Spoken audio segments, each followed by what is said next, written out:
ஜம்மு காஷ்மீர் பஹல்காம் பகுதியில் நடந்த பயங்கரமான தாக்குதலினுடைய முக்கிய பாஜக குற்றவாளி இவன்தான். இவன் பேர் தலீப் ஹுசேன் ஷா. லஷ்கர் இ தொய்பா அமைப்பினுடைய பயங்கரவாத செயலில் ஈடுபட்ட முக்கிய குற்றவாளி. இவன் யாருன்னா பாஜக அமைப்பினுடைய ஜம்மு காஷ்மீருடைய ஐடி சோசியல் மீடியாவுடைய இன்சார்ஜ் பொறுப்பாளர் இவன் தான். ஜம்மு காஷ்மீரினுடைய பொறுப்பாளர் இவன் தான். இந்த பயங்கரவாத செயலில் முக்கிய குற்றவாளின்னு இவனை அரெஸ்ட் பண்ணியிருக்கிறாங்க. இதை எந்த மீடியாக்களையும் பிளாஷ் நியூஸ் ஆக்க மாட்டான். இவனுடைய புகைப்படங்கள்லாம் பாத்தீங்க அப்படின்னா உள்துறை அமைச்சரோட அமர்ந்து போட்டோ எடுத்திருக்கிறான். நிறைய புகைப்படங்கள் பாஜகவோட இருக்கக்கூடிய புகைப்படங்கள் எல்லாம் இப்போ ரிலீஸ் ஆயிருக்கு. இப்போ அதை நாங்க ஒவ்வொன்றா போடுறோம்.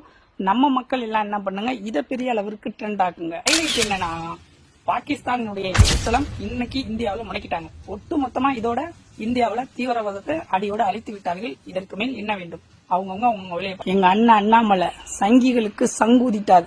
எல்லா சங்கிகளும் இந்த வீடியோவை நல்லா கேளுங்க. அதே நேரத்தில் இதுல நான் ஏற்கனவே சொன்னது போலங்கன்னா, இதுல அவங்கள காப்பாற்ற வந்தது அங்க இருக்கக்கூடிய இஸ்லாமிய சகோதரர்கள் தான். பெகல்காம்ல இந்த அட்டாக் நடந்த பிறகு பாத்தீங்கன்னா, அது குறிப்பா பெகல்காம்ல இருந்து 3 கிலோமீட்டர் இது குதிரையில மட்டும்தான் போகணும் இந்த பகுதி.